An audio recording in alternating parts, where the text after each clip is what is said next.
Hello, beautiful souls. Today's episode is so good. And before we jump in, I have some exciting news to share.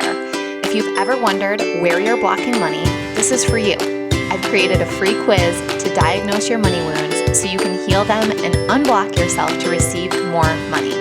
Just go to moneywoundsquiz.com and answer 6 quick questions to get your insanely accurate and potent results. And if you're loving my vibe and want to work one-on-one to call in more feminine energy wealth, I would love to hear from you. You can shoot me a DM on social media or go to emilywilcox.com to learn more. All right, welcome to the show. I am so excited because I have an incredible guest here today, Susanne Goldstein, who is a high-end coach and mentor for purpose-driven humans who desire to be a force for good in the world. She's been coaching and consulting from startups to Fortune 100 companies for 30 years.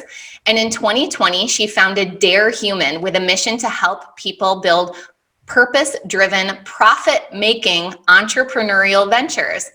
Susanne Goldstein believes in humans. So through Dare Human, she helps people crack open their consciousness, fortify their emotional foundation, activate their authentic purpose, accelerate their ability to get shit done, and build high-performing and high-impact entrepreneurial ventures. Susanne, welcome to the show. I'm so glad you're here. I'm so excited to be here, Emily. Thank you for having me. Yeah. And what I love about you is that in this industry that, in my opinion, skews so young and it's so new, I love that you're coming with so much experience, like corporate experience and entrepreneurial experience. And it feels like you're kind of a bridge between all of these different worlds. So tell me just a little bit more about that and how you got into this line of work. So it's funny, I kind of stumbled into coaching, but if you were to ask my parents, I think they would tell you I've been coaching people since I was 5 years old.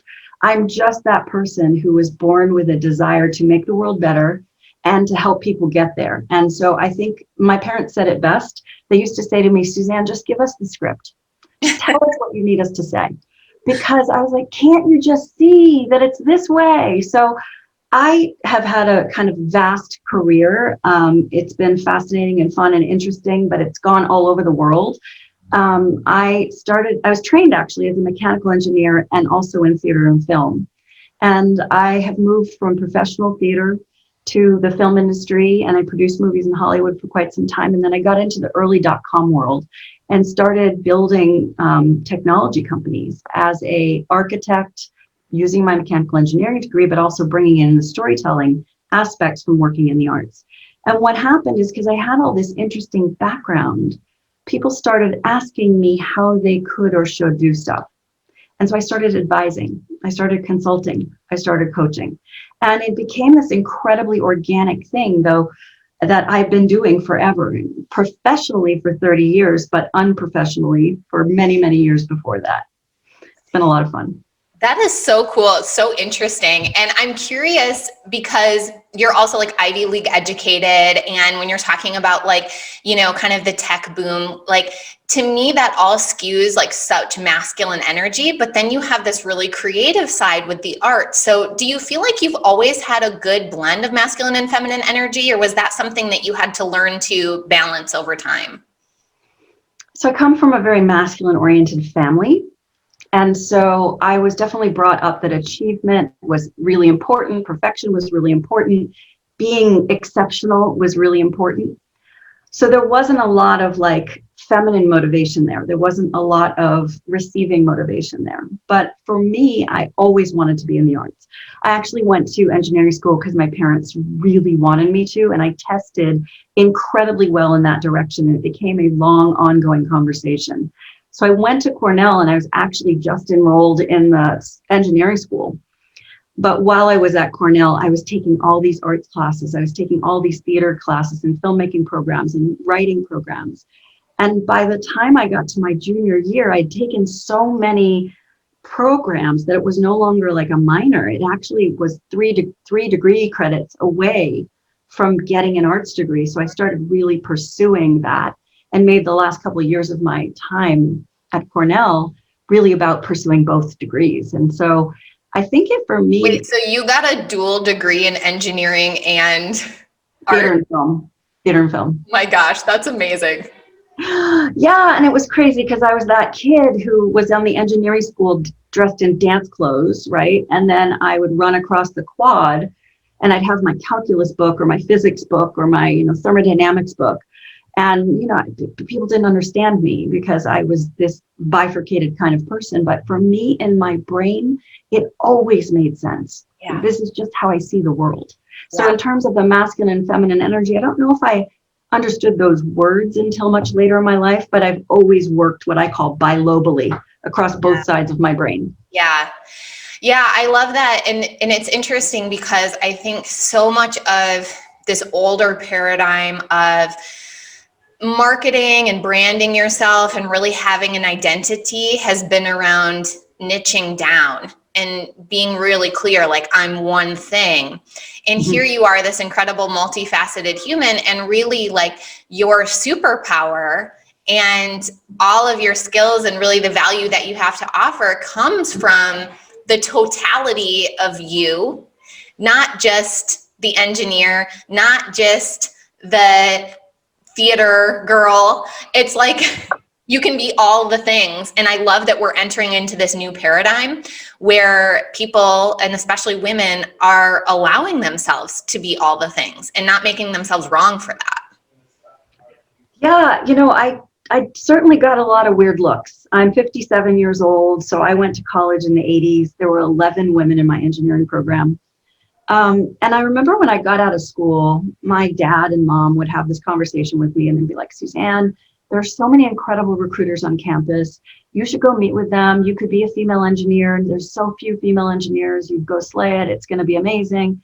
And I was like, every week we have the same conversation. I want to work in the arts.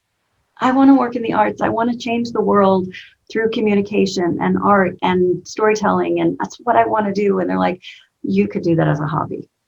I was like, no, I don't want to do that as a hobby. I want that to be me. Yeah. So we had this conversation over and over again. And I ended up going to the UK when I got out of school. And I was like, I'm going to make it in the arts to prove everybody wrong. Like when I first started, there was a lot of masculine energy in proving everybody wrong that I could actually make a good and viable career working in the arts.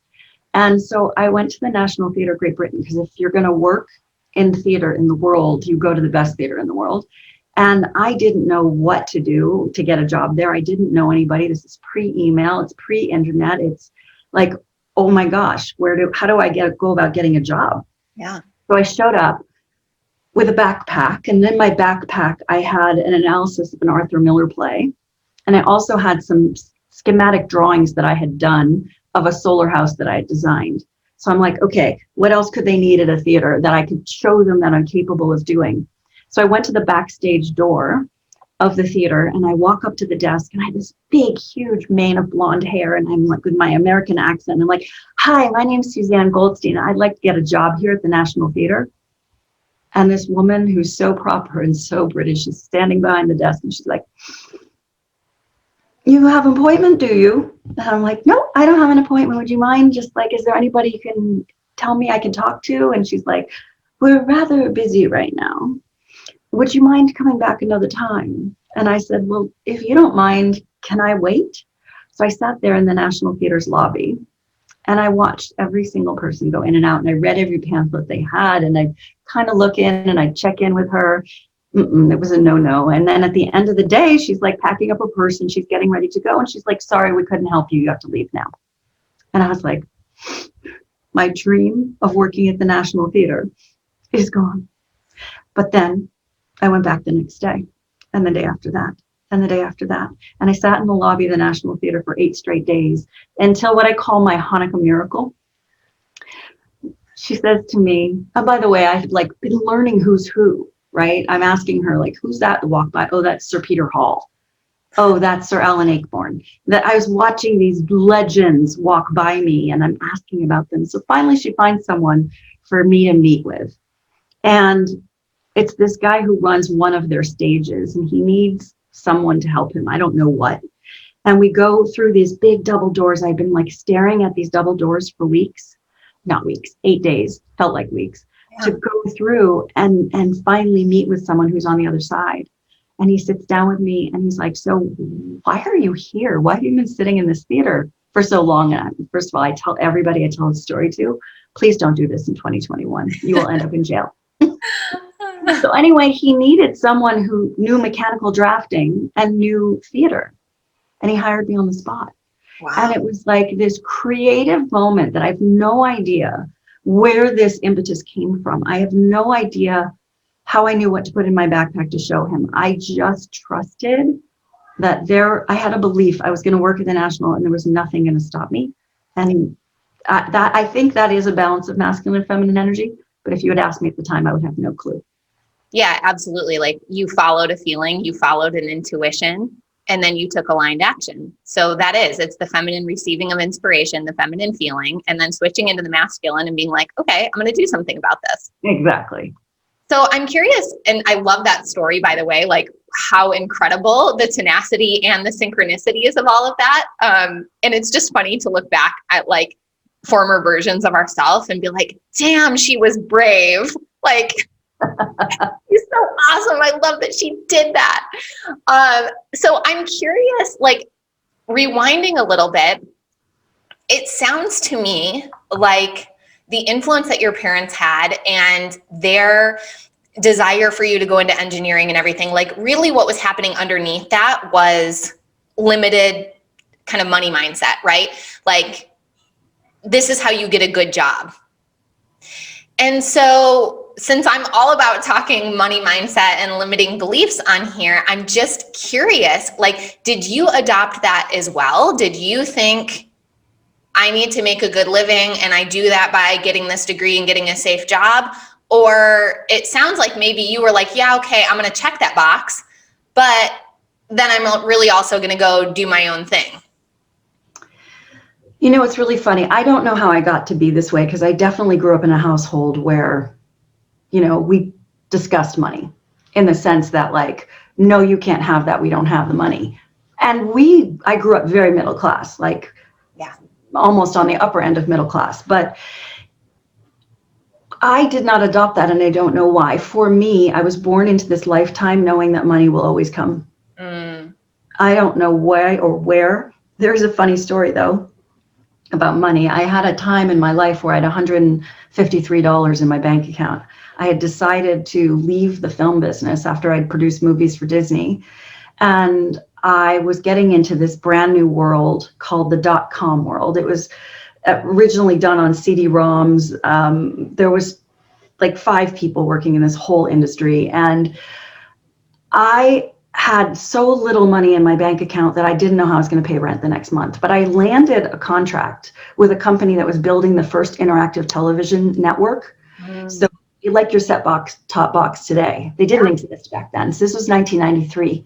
And so before the web came out, and this guy who was supposed to be designing this big system with Silicon Graphics for this project for Time Warner had decided to follow the World Cup soccer tournament around the world. So here I am. I've been hired to write the tutorials for how this system works.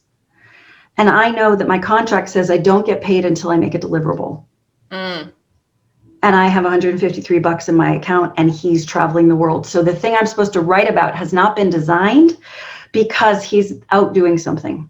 Yeah. And so there was a lot of necessity right there. Yeah. And so I opened my computer, and in Microsoft Word, I used the drawing program to design how the system works. And then I wrote a tutorial about it. And then I went in the next day and I handed them my writing, and they're like, what is this? And I said, well, I wrote the tutorial. And they're like, the system's not designed. And I said, well, I need to get paid. So I designed the system and wrote about it. And they were so angry with me, like so freaking angry with me. And I was like, I don't care. I wrote something. I need to get paid. Please pay me. And they paid me, but they kind of put me furloughed. They're like, we're mad that the owner of the company was supposed to do this and you're doing it. And who are you? Yeah, the audacity of this chick. Exactly. And then I got a call like 4 days later from the lead of this project saying, Silicon Graphics loves what you designed. Can you move up to the Bay Area for a few months and work with them to build it? I was like, what just happened? So I have this manifestation power that I've tapped into that I have no idea how I got it, but I now teach it because there's this thing about belief and knowing that precedes any kind of manifestation. Yeah. And I've proven it over and over and over again in my life. That if you don't believe and know, you can't have the right thoughts, the right feelings, and take the right actions to manifest the thing that you desire. So manifestation for me is a very active process. Yeah. It's not leaning back, hoping and praying and meditating and journaling that something magical would happen. Like that to me is postulating. Yeah. But manifestation is an active process. And all I can tell you is that I have always figured out a way to manifest what I need. Yeah, that is so cool. And I'm curious because here's the conclusion that I've come to, and I'd love to know if you agree with this or if you have any edits on it, that it's really not masculine versus feminine. It's about the sequence. And I believe that the sequence that works out the best for us is to start in the feminine and then flip to the masculine. And then we flip back to the feminine again. So it's like you're in the feminine. So you get that belief, that knowing, that feeling, you get that intuitive hit of like, I'm supposed to do something with this, or this feels really good, or I feel like this is going to happen. But where sometimes people get stuck is then they stay in the feminine, like, oh, okay, I'm just going to trust that this is going to happen. But when we flip into the masculine and we take some aligned action based on that intuitive feeling, and then we can flip back into the feminine to receive the actual physical manifestation of it, the money, the accolades, or what have you. Yeah. Does that jive with your understanding of the recipe? So for me, I have this word I use called beliefment. It's like belief and alignment together, BELIEF, beliefment. And for me, this is a dance. It's a masculine feminine energy dance. So belief and trust and knowing are feminine. Thoughts generally are masculine. Mm-hmm. Feelings are feminine energy, and actions are masculine energy. So there's this dance between the two that for me is what I call the art of manifestation. Mm-hmm. To create the art of manifestation, you can't just start with thinking it. You have to believe it first, because otherwise you doubt your thoughts underneath it. You might on the outside say all the right things, but your inner knowing is doubting. And when your inner knowing is doubting, you can't make it happen. So yes, the answer for me is I agree with you completely. And the question is, how do people understand and learn this dance? Because it's like any kind of choreography. You need to learn the steps. Yes. Yeah, absolutely. I love the idea of it being a dance because it's true. It's not so rigid. It's not like step 1, be in your feminine, step 2, be in your masculine, step 3, back to the feminine. Like there is this dance, this flipping back and forth that happens all the time. And while I do think that there can be some masculine structure and strategy around like learning it, what I see often like with my clients is that it's so much more about getting in touch with your feminine essence, because it all boils down to how we're feeling inside of our body, right? Mm-hmm. So it's like you and I could both be scripting out an affirmation or scripting out a future version of ourselves that we're trying to manifest. But for one of us that actually, if we really truly check in, it feels a little yuck. There's like a part of us that's like, but I don't think so. This doesn't feel like it's going to happen. And so actually the vibrational signature of that action is more doubt, more questioning. It actually strengthens the limiting belief that we already have. And maybe for you, you're doing the scripting and you're feeling so lit up by it, like your body you're getting goosebumps. It's like, holy smokes, this is it, this is it, this is it. Oh my God, I can't wait for this to come into my life. Yeah. And so it's like when we can tune in and just know, really, truly know, does this feel good? Does this feel like it's moving me closer to that reality? Or does it feel a little yuck? And if it feels a little yuck, then stop doing it. Mm-hmm. Doing nothing is better than doing that thing. So I love a concept that I teach called True North. Okay.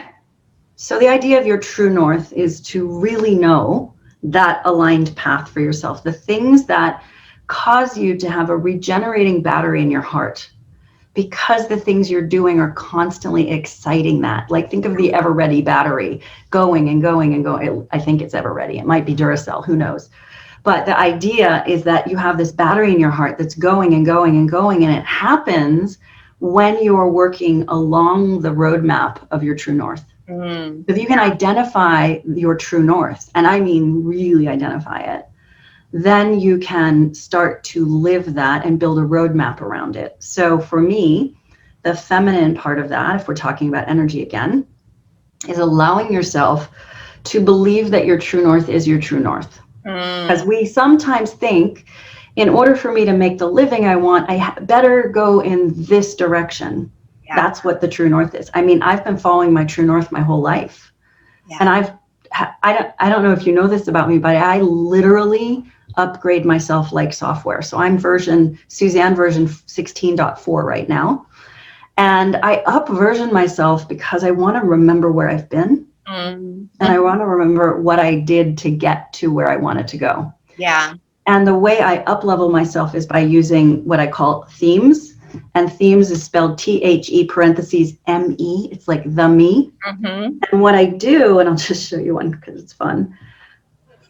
This is the theme of the month for my theme of the month club. Uh-huh. The choice is mine. And when you live that theme for 30 days, you can actually change your inner workings.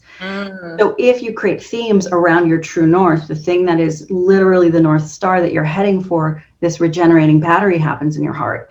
And you just are keeping excited at a high level all the time. It doesn't mean you're not human and don't have moments that you feel yucky. It's that you learn to walk with two emotions at the same time, with the ambivalence of knowing like something's hard and exciting at the same time. Yeah. So for me, that's what it takes.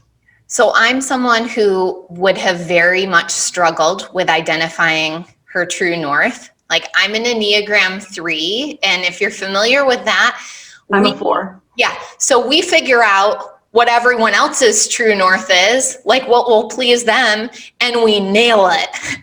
And then it's like not until a little later in life that we're like, wait, hang on, I did all of these things, but I don't feel that great about it. What do I actually want? Mm-hmm. And so, of course, I tend to attract clients that are similar in the sense that these are women that do not have an intimate relationship with their true desires.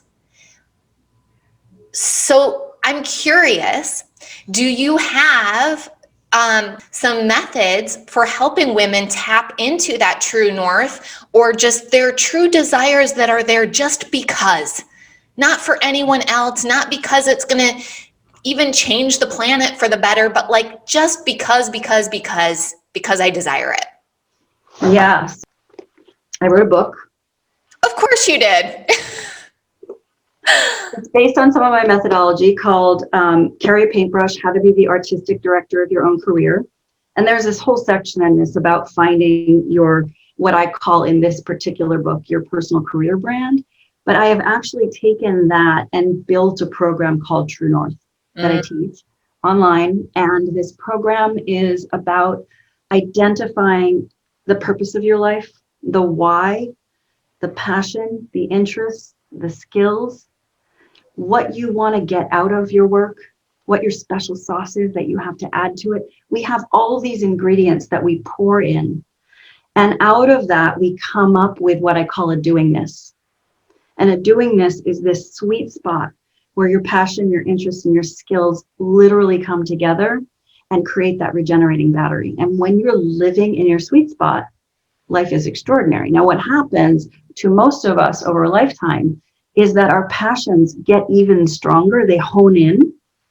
We might have 5 passions when we're younger, but then as we get older, we get really clear about the one that really lights us up. But our interests expand. So my passion has always been to help people become a force for good in the world. And I have done it in professional theater. I've done it in movie making in London. I did it in movie making in Hollywood. I've done it in the .com industry. I've done it in the social entrepreneurship world where I taught at Harvard. I've done it in diversity, equity, and inclusion. I've done it in healthcare. Every place I go, for me, the passion is the same. My interests expand. And this to me, and then your skills grow as you mature and as you get better at what you do, your skills grow. You can offer more tactical things that people go, oh, I want a piece of that. Yeah. That is so cool. Thank you. Is there anything you haven't done? Yes, and I tend to not talk about those things. It's funny. I used to be called in my consulting business a mini Accenture. And that sounds really big-headed to me because Accenture is one of those big, consulting firms. But I've had a lot of experience across a lot of situations. Yeah. And I luckily have a little bit of a file cabinet for a brain. So if you bring something up to me, I can pull out an experience I had that was similar to that, or I can see the common thread. Yeah. So it's living at the 30,000 foot view and kind of understanding how things work together. I'll give you an example. This week in the news, I do a show every week in my group, Dare Human, on Facebook called ITK, In the Know. And I literally summarize that week's news. And I listen to the news from every news outlet. I'm a news junkie. I'm a politics junkie. And I come live once a week to kind of talk to people about specific things that are going on, but also themes. Mm-hmm. And the theme this past week was about men behaving badly and about empowering women to take on more. Because if you look across the news and what's been happening, from Bill Gates and Melinda Gates getting divorced to Matt Gaetz, the Republican senator, like going off on the Joint Chiefs of Staff about critical race theory. Like there was so much men behaving badly this past week in the news, but most people might not have seen it that way. So when you sit at that 30,000 foot view, you can really start to understand how things thread together and start to tell stories that way. That is so cool. I love it. And I, having an e-commerce business, having an agency, and also playing in the coaching world, I see some similarities in the sense that every industry seems to be a bit siloed as far as like what are considered the gold standards and the way that that industry thinks and operates. And there's so much cross-pollination that can happen where it's like you can take something really, really cool that like the real estate agency or real estate industry is doing and apply it to online marketing or apply it to the coaching world or whatever. And those tend to seem like revolutionary ideas. But it's like, as you said, can you be the person that can see the common thread and that can zoom out and make those connections? Exactly. Yeah. So I'd love to talk about money and some specifics and just like what that journey has looked like for you. Wow. That's such a good question. So I think of money a couple of different ways. I think of money as my income, the revenue I generate, versus money that I manifest out of nowhere. Okay. Versus investments that I have. Mm-hmm. I've been very fortunate that I've made really good money in my life and I've socked away a lot of money. Yeah. So I feel very grateful to be in this position now because it allowed me to hire my mentor to grab hold of someone who was vibrating and calibrating at the level that I wanted to be at in this online world when I decided to bring my business online. Yeah. And let's just pause on that for a second because you and I have the same mentor, Melanie Ann Lair, and I'm in the Hypermind, which is her mastermind, and that's a $120,000 a year investment, which felt crazy, scary, and big to me to commit to. You do one-on-one private coaching with her. What kind of investment commitment was that when you signed up with her? So when I first signed up with her, It was $7,777 a month, and I paid that for 3 months. But by the time my 3 months was over and I wanted to continue, it was $10,000 a month. So my private coaching investment is the same as your Hypermind investment, but her private coaching prices are now $20,000 a month. Yeah. Now, the truth of the matter is, though, I hired her before I had a group online, before I had ever coached a single thing, before I'd ever done a Facebook Live. What I did is I spent 6 months researching who I wanted to coach with. I knew that this is something I wanted to do. I saw so many coaches that operated from a place that did not resonate with me. And it was so beautiful because I could go, not that one, not that one, not that one. Yeah. Oh, that's the one. Yeah. And it felt like I just locked in. And I was in her Alpha Femme Experience container for about 3.5 months. And then for my birthday, I gave myself the present of doing 3 months with her. I had done an intensive before that. So I was kind of like all in right away. And what I knew is that I'm a really amazing coach. And I knew nothing about the online space. But there was a reason I wanted to go online.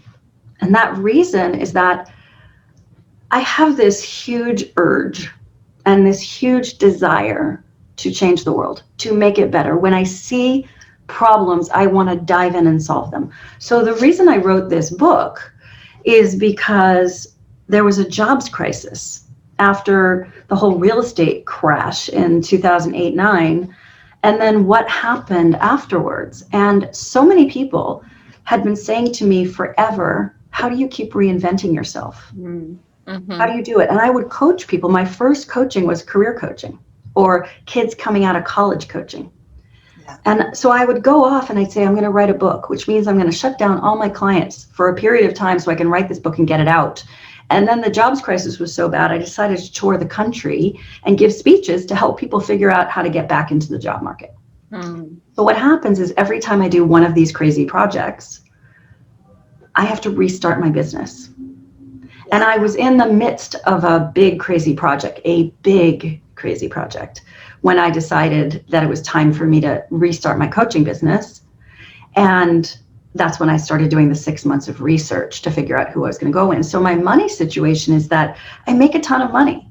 Yeah. And then I do these crazy projects where I don't make a dime.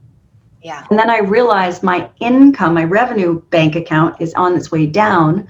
I need to kickstart something again. So I have had a path of up and down with money making my whole life. And the difference between perhaps me and a lot of people is I'm super comfortable with it. Yeah.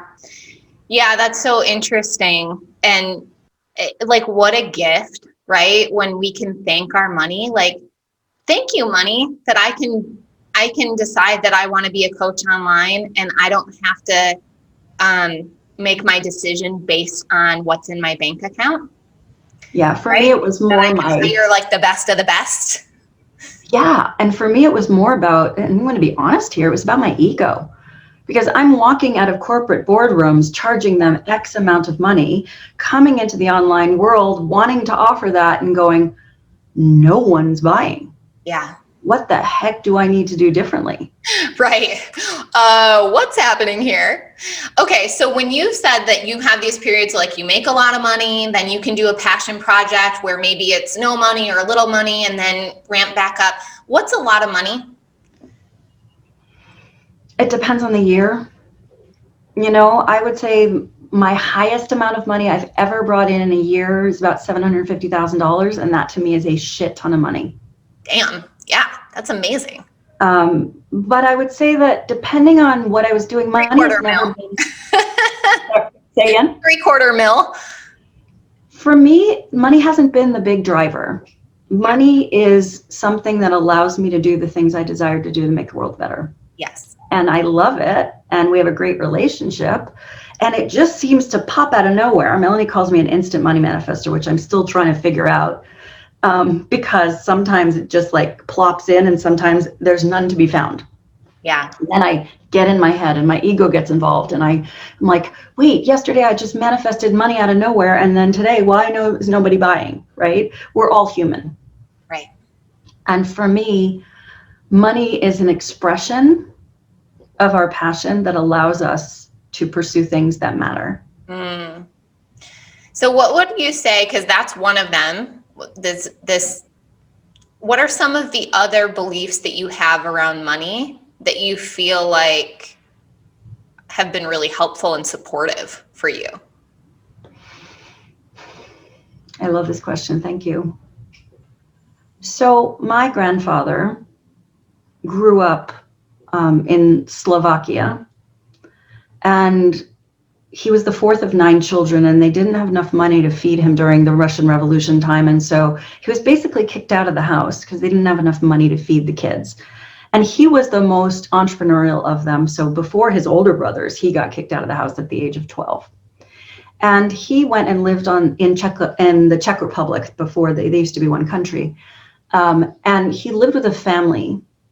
And for the first year of work, they were in the textile business. For the first year, he slept on a pile of hay underneath the kitchen sink.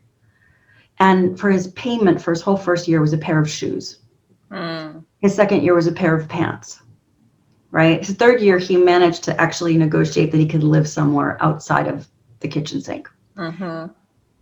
My grandfather came to this country. It's a long and unbelievably beautiful story that I created a documentary about because his life is amazing. It was amazing. By the time he moved here in 1929, which was the year of the Great Depression, he decided that the little bits of money that he was able to make, he was going to invest in the stock market. And he made money. This is a guy who came from nothing, who died with a couple $1 million. I mean, that's a big deal. Yeah. And when I was growing up, my grandfather never gave us gifts. He always gave us stock.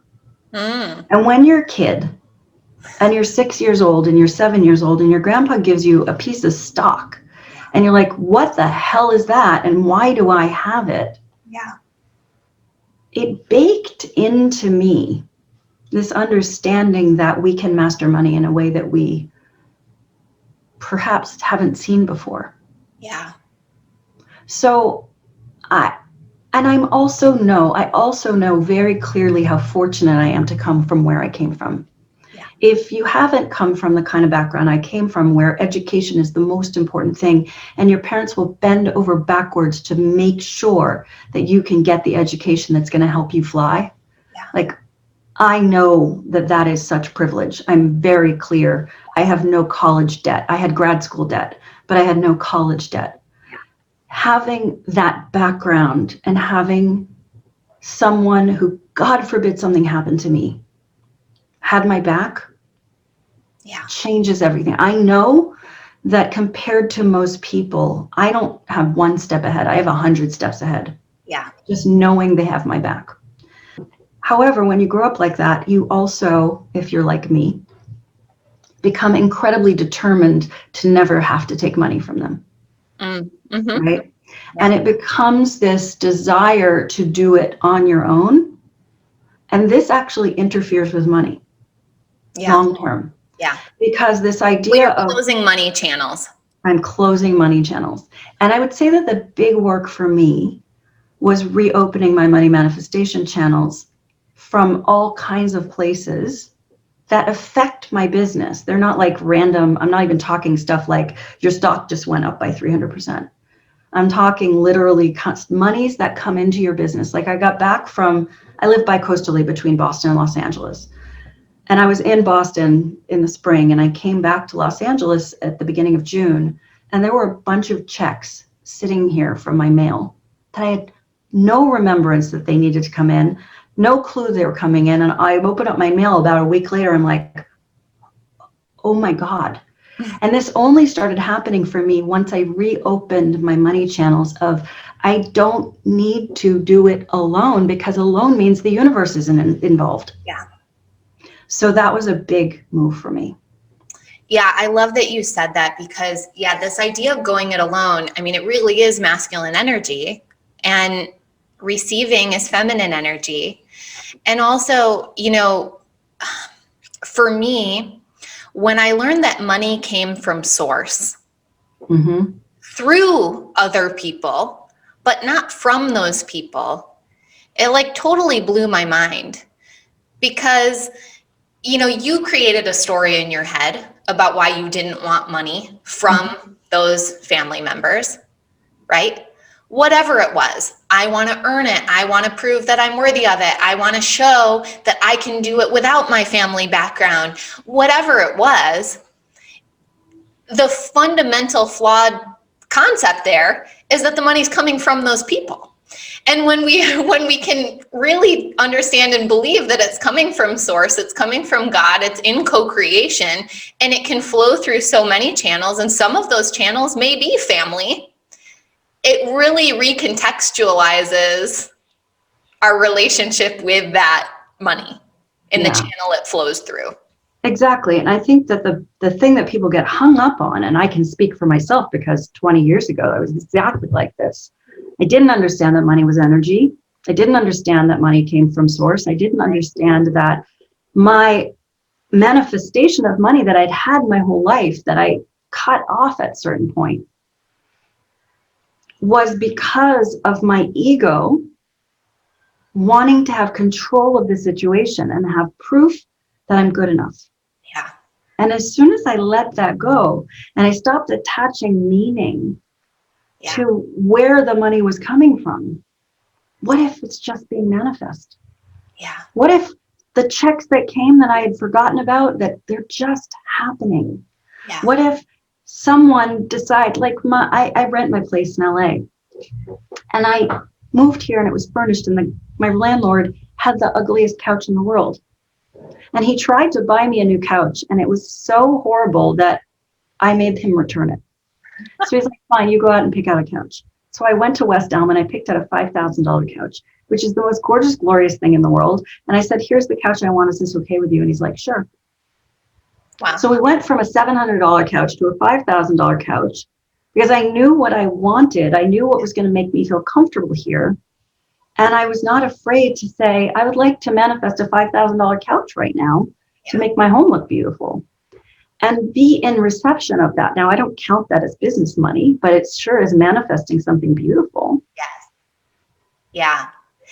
Yeah. And I love that example. And I want to circle back to the comments that you made around privilege, because this is something so important. And I think, for many of us, it's come into our awareness in much more deeper and profound ways in the last few years with the Black Lives Matter movement. And it needed to, thank God, those of us that have the privilege are waking up to it and seeing it and acknowledging it in ways that maybe we didn't before. And also what I've seen is that for some people, they almost weaponize that against themselves. Like, I'm privileged, and so I almost want to really show everyone how hard I'm working, really show people how much I'm working for this, so that, almost to counteract the privilege. And the sense that I get from you that I just love is acknowledging the privilege, being grateful for it, understanding that not everyone has it. And instead of saying gee, I'm starting this marathon at mile 10, some people, it's like they almost decide to run backwards because they're so embarrassed about starting at mile 10. And it's like, with you, I get the sense of okay, how do I use this to amplify my impact? What a gift to start at mile 10. How can I use this to help more people? Yeah. Well, thank you for saying that. So I was CEO of a diversity, equity, and inclusion company for a while. And my personal activism is, and I teach people how to be an activist and an advocate in their own lives. My personal advocacy is around Black Lives Matter, social justice issues. It always has been. It's a big deal for me. And I have the great honor of running this company for this very well-known woman who is one of the top speakers in this topic. And when George Floyd was killed last May, having been in that world for quite some time, I called together a bunch of my colleagues, and we did a series of things on Facebook, panel discussions about race and privilege. And it was such a great honor because in the coaching world at the time, there was such a lack of privilege, and I still think there is, quite frankly. I actually developed a program I teach called The Girlfriend's Guide to Unpacking White Privilege, because they're not just in the coaching world, but in the world in general, a lot of white people who talk to me had never heard or noticed that they had any privilege whatsoever. Right. Based on the way that they had lived their lives and how sheltered they were from that experience. And so it's been a joy for me to see people starting to wake up. I want the work to be deeper. Yeah. I want people to go deeper. But for me, learning to use my privilege for good is the reason I was given my privilege. Yeah. And so the more I can use my privilege to elevate and amplify and help other people discover who they really are and understand where they really come from and what they have and what they don't have, and not denigrate themselves for being at mile 10 when they start, but having them be at mile 10 and reaching back and pulling other people forward. Yes. Is what this is all about. So that thing that we did on race and privilege, it has like 16,000 views on Facebook. It's insane. Like, so many people wanted to engage in that conversation because it needs to be had. We can't talk about money without talking about privilege. We can't talk about money without talking about systemic racism. We can't talk about money without talking about the history of policing in this country. Yeah. They're just too intertwined for us not to be talking about them. Yeah. Yeah, absolutely. I love that. And it adds so many dimensions to the conversation. And it adds so many voices too, right? And it's like, we need that. And it's okay to say, like, man, I grew up so poor and it was so hard and money felt really difficult. And the color of my skin didn't make that more difficult. Mm-hmm. Right? That does not diminish the struggles that someone personally experienced. It's just an acknowledgement that with a different skin color in the United States, it's even more difficult. Yeah, I think the thing is, I remember a time when we used to put on a conference it was called the Vernay Myers Company. We used to put on this conference every year called Opus. And we brought together leaders in business and the law to really talk about privilege. And the thing is, we had a whole section called Understanding White Privilege. And there were people who were offended that we had those words. This is back, 10 years ago, had those words in our agenda. And they're like, you can't use those words. I'm like, why not? Yeah. Well, they're offensive. To who? Well, to me, for one, because I'm white and I don't have any privilege. And the thing is, if to try to get, especially a man, but women too, to try to get people to understand that they have privilege, they have to be able to detach from the fact that it's not personal. That's right. Because when you take it personally, you're like, wait, I worked really hard for everything I have. Well, I'm not taking that away from you. Well, you are, because you're telling me I have privilege. Well, I am telling you you have privilege and you worked hard. It's a both, right? So anyway, I could go very deep on this topic, but I will leave it there. Yeah, I know. I was thinking that too. I'm like, man, we could just riff on this all day. And it has been like such a joyful discussion. And I feel like we've covered so much ground and it's been super fun. And we're getting together in person tomorrow and we're celebrating an exciting milestone in your business. Yes. So would you like to share that? Sure. I get all choked up. So my business started a year ago, June 2020, under very challenging circumstances. I had all of this plan to come out of the gate at the beginning of 2020, just ready to go. I hired my mentor. I got into the Alpha Femme experience. And then on January 20th, 20 days after I paid for AFE, my mom got sick. Mm. And a few days later, my dad did. Ugh. And I got on a red eye from Los Angeles and headed back to Boston. And basically then, while I was there helping them, COVID hit. And so in the midst of me having all of this energy and done all this research to find the right mentor and paying the money and not having a brand, I decided because I created a theme for myself, back to themes. My theme for 2020 was to play a bigger game. And I decided that even though I was living at my folks' house, that playing a bigger game meant I was going to do both things at once. I was going to be an amazing daughter. I was going to live through the challenges of moving back in with your folks at 56. And if it wasn't for Melanie, I don't know how well I would have navigated that. She had my back every step of the way. It was the most difficult thing I've done and the most glorious thing I've done. My relationship with my folks now is better than it's ever been before, but it was a freaking hard place to start a business in my old bedroom in their home. Yeah. So launching in June of 2020, it felt impossible, but I had to do it. And so now a year later, after another 6 months of helping my folks, and now they're both doing great, I finally have hit a milestone that really makes me feel significant in this industry, which is that I'm about to have my first 40K month. It's going to happen tomorrow. Yay. And after breaking the 10K month, thank you. After breaking the 10K month, which was a big deal, I mean, I'm used to making multi-six-figure businesses, right? So to start from scratch, to know that no one knew I had zero social media presence. This is what Melanie says to me all the time. Susanne, you started with nothing.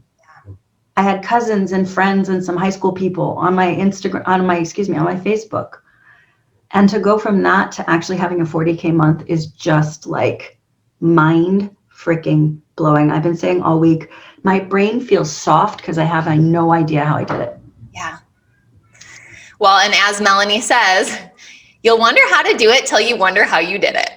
Exactly. And that's exactly how and now I'm unpacking what I did, because I do like patterns and I do like to figure out what it is that I did. And so I'm going to be teaching some programs about that, because there's some things that I just wasn't taught. I'm a very practical and tactical coach and mentor. So if we need to open up Zoom together and we need to actually build out a pro forma, let's do it, right? I don't have a problem consulting to my clients because I want their acceleration to happen as fast as possible. Yeah. So yeah, it's a big deal for me. And I'm going out with my three best girlfriends tomorrow night for dinner to celebrate. And I feel so gloriously lucky. Yeah. Oh, that's incredible. Thank you for sharing so that we can celebrate with you. And I think it's a good reminder, like, that the numbers are numbers, right? And it's just about the meaning that we give them. And so some people in your shoes might say, gosh, I'm only at 40K a month and I've done 750,000 in a year before. But if I multiply 40K, which was my highest, and I don't even know if I can do that again, and I multiply it by 12, then I'm still not even quite at 500,000. And it's like, ugh, what a crappy feeling story. And instead, the story you're telling yourself is like, look at how incredible this is. Like, I had zero online presence a year ago. I was in my bedroom growing up, dealing with trying to hold this new identity as an online entrepreneur while having every anchor around me of this old identity from childhood and growing up and all of that. And like, wow. And I did it, even with those difficult circumstances. And I'm at 40K a month and it's incredible. And I'm going to celebrate the heck out of it. And I'm going to allow other people in for the celebration as well. I just love that, because it's an example of instead of wounding ourselves with the numbers, which we can easily do, how about we celebrate them? How about we create a fun story around it? How about we use it as the evidence that we can do it and that more will come? Yeah, and I've been spending some good conversation time with myself about not worrying whether or not I can repeat it or not. Because if I worry about not repeating it or not, I won't repeat it. Yeah. So and that happens at every level. It's like, I'm inside the hypermind and there are women hitting 175K going, oh my God, what if I can't do it again? The first time you hit 10K, you go, oh, what if I can't do it again? So it's like, the fear is going to be there. The ego will have a say about it. Yep. But it's like, can we see that and say, oh yeah, that's cute. I remember that thought creeping in at 10K, and here I am at 40K. And you know what? If I can't repeat it, so be it. At least I did it once. Amazing. Yeah, exactly. And, for me and a lot of the women who are in my world and in my container are women of a certain age, right? So I think what's different about me is, one, I have just tons of experience, but I've been doing this for a long time, and people resonate with being a woman of a similar age, and they come into my world. It's not that I don't have younger women, it's that I mostly have women of a certain age. And I think what it shows them is, like, you can start over at any age and you can be successful. And to me, that's the most important thing. But I'm not the kind of girl who's going to, like, fill my house with luxury goods. And that's just not who I am. Like, yeah, I'm probably the thing I've been looking about doing is donating 40,000 meals to Feeding America, because to me, that's a celebration. And whether I tell people that or not, doesn't really matter. What matters is my relationship to the universe, and knowing that I care so much. My big decision right now is whether I'm going to do it at the LA Food Bank, at the Boston Food Bank, at my friend's company called No Kid Hungry, or if I'm going to do it at Feeding America. Like, that's my big decision right now, as opposed to how do I celebrate? Yeah, I love that. Thanks. Well, I thank you so much for this conversation today. And I feel like everyone listening is going to be scrambling to want to follow along with your journey. So where are your favorite places to connect with people? So my absolute favorite place to connect with people is in my group, which is called Dare Human on Facebook. So you just go into the search bar and type Dare Human, one word, and you can find us. You just fill out the little form and you can come on in and play with us. I do a lot of free content in there every single week. Because I believe that people at all levels of income should have access to content that makes them be able to be a better person. So I do stuff every single week. I host a thing called the Dare Human Dialogues, where I bring people from all over the world who are serving in a certain way. So I've had ambassadors, I've had a general from the US Army, I've had people who serve on nonprofit boards. I have all kinds of people come in and they talk about how they're being a force for good in the world. And it's so inspiring. I just love it. I'm so grateful I get to do it. I do the thing I do a show called ITK. I think I mentioned that. And there's lots of free stuff in there. So that's one way. Another way is on Instagram. It's at Follow Susanne, which is FOLLOWSUSANNE. Follow Susanne. I'm kind of there everywhere. Twitter, Pinterest, Instagram, etc. Yeah, and we'll throw those links in the show notes too. So. Perfect. Yeah, so those are the best ways. And I would love to have people come, especially if they're looking for a way to give back in their life and they don't exactly know how. Beautiful. I love that invitation. Awesome. Well, thank you so much. I'm so excited to celebrate with you in person tomorrow. Thank you so much for this and inviting me to do this. It was really just a beautiful conversation. I'm so grateful. Yeah, you're welcome. Thank you so much for listening to today's show. Changing the way we think, feel, and talk about money will change the world. I truly believe that. It starts with you tuning in, and it spreads when you share this show on Instagram and Facebook and tag me at mmakesmoney. And you know what moves the needle the most? Taking just a minute to leave a 5-star review on iTunes.